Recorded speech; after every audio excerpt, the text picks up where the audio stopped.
Indian സിനിമയിൽ തന്നെ ഏറ്റവും കൂടുതൽ പ്രേക്ഷകർ കാത്തിരിക്കുന്ന ചിത്രമാണ് 'ദൃശ്യം 3'. മലയാളത്തിൽ ആദ്യം പുറത്തിറങ്ങിയ ചിത്രം പിന്നീട് നിരവധി ഭാഷകളിലാണ് റീമേക്ക് ചെയ്ത് പുറത്തിറങ്ങിയത്. 'ദൃശ്യം 3'നായിക്കുള്ള കാത്തിരിപ്പിലാണ് ആരാധകരും ഞാനും. ചിത്രം ഏപ്രിൽ 2-ന് പുറത്തിറങ്ങും. ഇപ്പോഴത്തെ സിനിമയുടെ പുതിയ പോസ്റ്ററാണ് ശ്രദ്ധ നേടുന്നത്. ഒരു വാഴത്തോട്ടത്തിന് മുന്നിൽ നിഗൂഢമായി നോട്ടവുമായി നിൽക്കുന്ന മോഹൻലാലിനെ പോസ്റ്ററിൽ കാണാനാകുന്നു. വാഴയ്ക്കുള്ളിലെ വാണിംഗ് ആണോ എന്നാണ് പലരും കമന്റുകളിൽ ചോദിക്കുന്നത്. ബിബിൻ ദാസിന്റെ തിരക്കഥയിൽ ഹാഷിർ ആൻഡ് ഗ്യാങ്സ് പ്രധാന വേഷത്തിലെത്തുന്ന സിനിമയാണ് വാഴ 2. വൻ വിജയമായ വാഴയുടെ രണ്ടാം ഭാഗമാണ് ഈ ചിത്രം. ദൃശ്യം 3-കൊപ്പം ഏപ്രിൽ 2-നാണ് വാഴ 2 തിയേറ്ററിൽ എത്താൻ ഒരുങ്ങുന്നത്.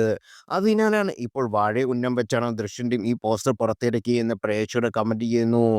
മലയാളത്തിൽ ത്രില്ലർ സിനിമക്ക് പുതിയൊരു ബെഞ്ച് മാർക്ക് നൽകിയ ചിത്രമായിരുന്നു മോഹൻലാലിന്റെയും ജിത്തു ജോസഫ് കൂട്ടുകെട്ടിലിറങ്ങിയ ദൃശ്യം.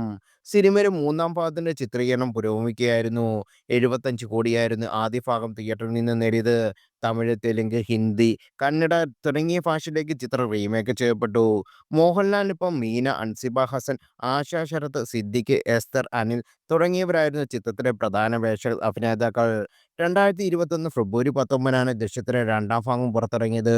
ആമസോൺ പ്രൈമിലൂടെ OTT ആയിട്ടാണ് റിലീസായത് ചിത്രം.